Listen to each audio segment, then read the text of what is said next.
Assalamualaikum warahmatullahi wabarakatuh. Jadi hari ini kami akan mempresentasikan perihal masalah menganalisa sampel air sungai di IGIP. Oke, jadi di sini kami sekelompok 3 orang dengan teman saya Lintang Kusuma Putra dengan NPM akhir 087, dengan saya sendiri Farmana Irsad dengan NPM 126, dan yang ketiga yaitu Sultan Fatahila dengan absen dengan NPM 142.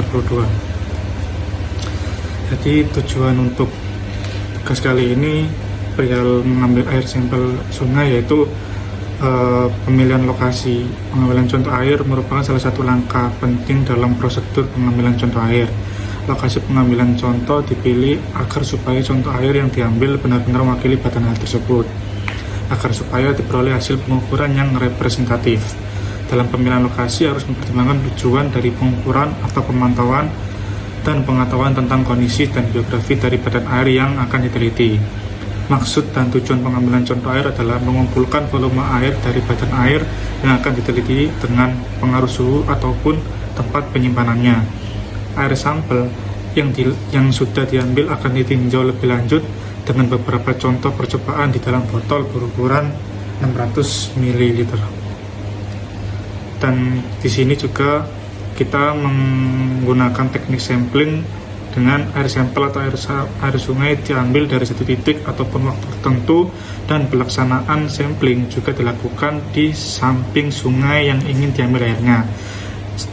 Setelah teknik sampling terjadi, ada juga kami menggunakan metode sampling, yaitu dalam pengambilan sampel pada air sungai kami menggunakan metode analisis secara fisik meliputi kekeruhan dan warna pada sampel air sungai.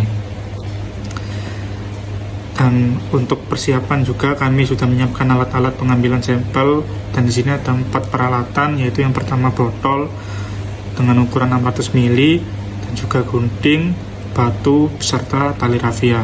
Batu di sini sebagai pemberat. Dan untuk wadah sampel di sini yaitu wadah yang dipakai untuk menyimpan dan mengambil sampel air sungai, yaitu menggunakan botol air berukuran 600 ml dengan tertutup yang tersegel dan juga higienis, sehingga air sampel yang berada di dalam botol bisa maksimal hasilnya.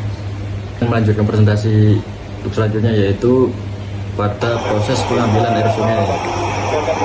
Bisa dilihat di video berikut ini proses dimana kita mengambil air sampelnya di sungai IGIP. Untuk selanjutnya yaitu hasil pengamatan pada sampel yang tertutup di kulkas. Pada perlakuan ini sampel menjadi sangat jernih dan partikel suspensi terendapkan sempurna pada dasar botol, gelap dan tertutup. Berdasarkan pengamatan selama 48 jam didapatkan hasil bahwa air sampel atau air sungai tetap biru sama seperti saat pertama kali diambil di sungai, namun mengalami sedikit pengendapan. Lalu selanjutnya adalah tempat gelap dan terbuka. Berdasarkan hasil pengamatan selama 48 jam didapatkan hasil air sampel atau air sungai tetap keruh sama seperti ketika saat pertama diambil di sungai, tetapi mengalami sedikit pengendapan. Lalu selanjutnya adalah paparan matahari dan terbuka. Melalui pengamatan selama 48 jam didapatkan hasil air sampel, yaitu air berkurang kekurangannya, namun sedimen tidak mengalami pengendapan secara sempurna.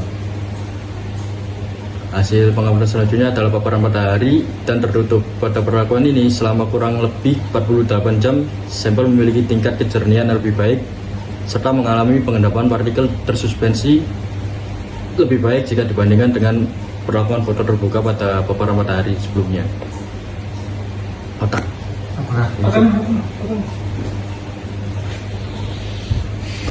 Untuk selanjutnya ada hasil pengamatan dari paparan matahari secara tertutup.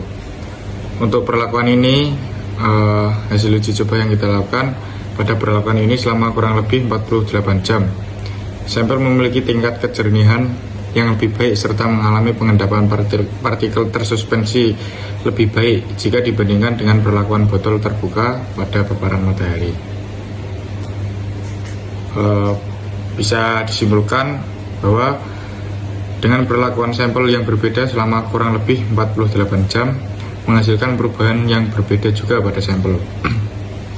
Hal yang mempengaruhi pengendapan kandungan meliputi mikroorganisme dan partikel padat yang terdapat pada sampel, antara lain adalah kondisi vakum, suhu, dan intensitas cahaya.